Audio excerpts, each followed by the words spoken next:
मेरा सत्तन और आप देख रहे हैं खबर 100 न्यूज।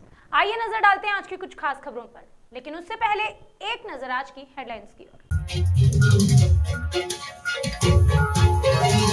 कई राज्यों में कोरोना संक्रमण में फिर बढ़त। प्रदेश मंत्री विश्वास सारंग ने कोरोना से सावधानी रखने की बात। सीएससी टीम कर रही है बाजार की मॉनिटरिंग। उज्जैन में कर्मचारी संयुक्त मोर्चा ने किया विरोध प्रदर्शन। 3 सूत्रीय मांगों को लेकर विरोध प्रदर्शन। कर्मचारियों ने उज्जैन के टॉवर चौक पर किया प्रदर्शन। और बदनावर में संयुक्त मोर्चा ने किया अर्धनग्न प्रदर्शन। लगातार 8 दिन से हड़ताल जारी। सरकार ने अब तक नहीं दी कोई प्रतिक्रिया।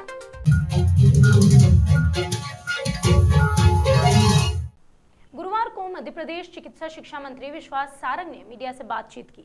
मीडिया से इस बातचीत में सारंग ने कहा कि सभी लोगों को कोरोना से सावधानी रखने की जरूरत है। केवल महाराष्ट्र के बाद अब यूके में भी संक्रमण तेजी से फैल रहा है। इसी दौरान सारंग ने यह भी कहा कि मध्य प्रदेश में टेस्टिंग की उतनी ही संख्या है जो पहले थी और कॉन्टैक्ट ट्रेसिंग भी जारी है।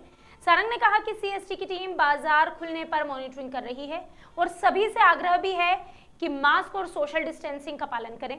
इसी मौके पर कांग्रेस की बैठक पर उन्होंने तंज कसा और कहा कि कांग्रेस का यह अंदरूनी मामला है, उन्हें कांग्रेस को जिंदा रखने के लिए कुछ न कुछ तो करना ही पड़ेगा।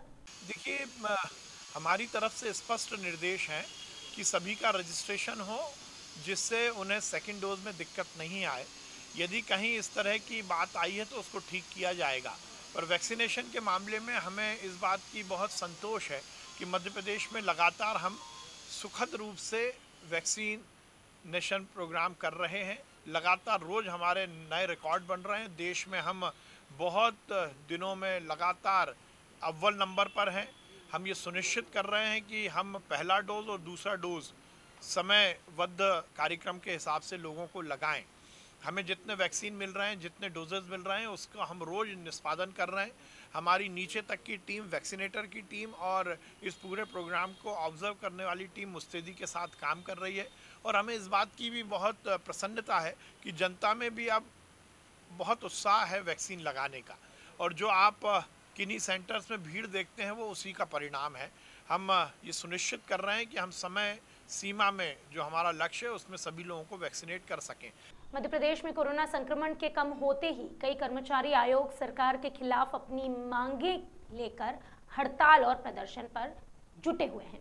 Nurse association, private school association, पटवारियों के प्रदर्शन के बाद अब कर्मचारी संयुक्त मोर्चा के अधिकारी भी सरकार के खिलाफ प्रदर्शन करने के लिए सड़कों पर उतर आए। बता दें कि गुरुवार को मध्य प्रदेश अधिकारी कर्मचारी संयुक्त मोर्चा ने अपनी मांगों को लेकर उज्जैन में टावर चौक पर प्रदर्शन किया।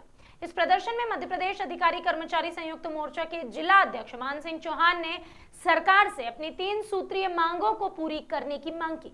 साथ ही सरकार को चेतावनी देते हुए कहा कि अगर मांगे पूरी नहीं हुई तो आगे उग्र आंदोलन करेंगे।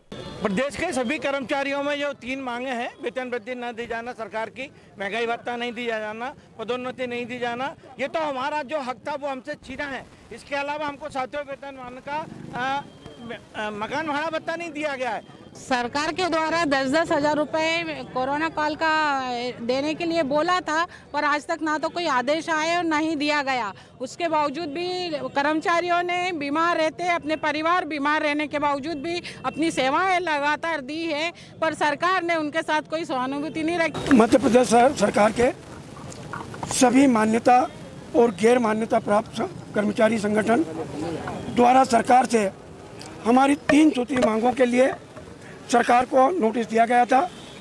आंदोलन के पहले चरण में हमने श्रीमान कलेक्टर महोदय के माध्यम से माननीय मुख्यमंत्री महोदय और माननीय प्रमुख सचिव महोदय को ज्ञापन दिया। गुरुवार को मध्य प्रदेश के बदनावर में संयुक्त मोर्चा ने अपनी मांग पूरी नहीं होने पर अर्धनग्न होकर प्रदर्शन किया। बता दें कि संयुक्त मोर्चा में लगभग 70,000 से अधिक अधिकारी और कर्मचारी शामिल हैं। संयुक्त मोर्चा के अधिकारी और कर्मचारी अल्प वेतन और अपनी सेवाओं की असुरक्षा की मांगों को लेकर पिछले 8 दिनों से हड़ताल पर हैं, लेकिन सरकार ने इस प्रदर्शन पर अब तक कोई भी प्रतिक्रिया नहीं दी है। इसके चलते गुरुवार को संयुक्त मोर्चा ने अपनी मांगे पूरी नहीं होने पर अर्धनग्न होकर प्रदर्शन किया। मध्य प्रदेश के इंदौर से युवती के साथ दुष्कर्म का एक मामला सामने आया।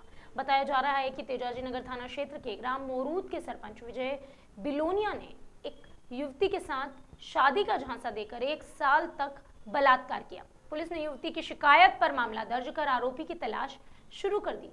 गुरुवार को पुलिस ने आरोपी विजय बलोनिया को शहर के IT पार्क चौराहे से गिरफ्तार कर लिया है।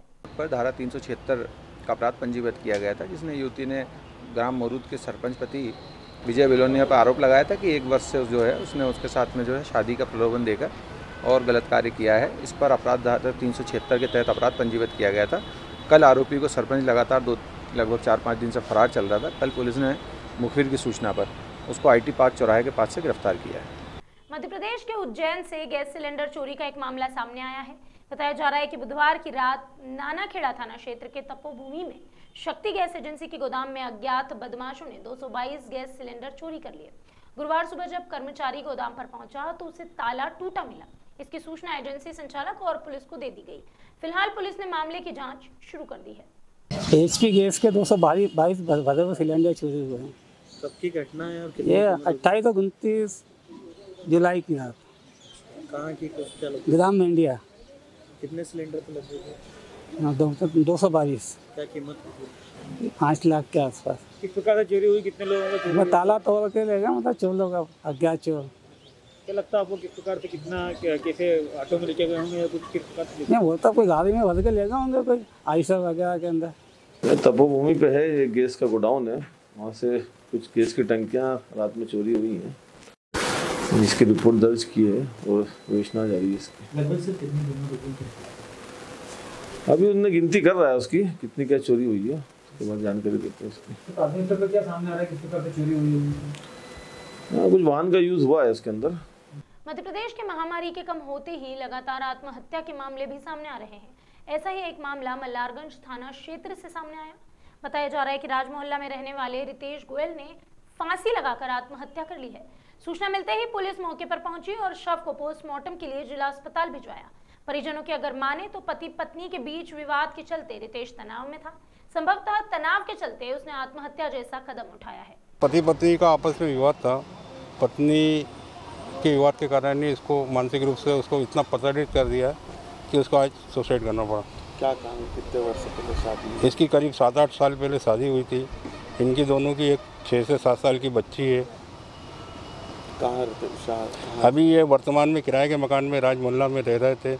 इनका खुद का निवास 74 विजयनगर में है।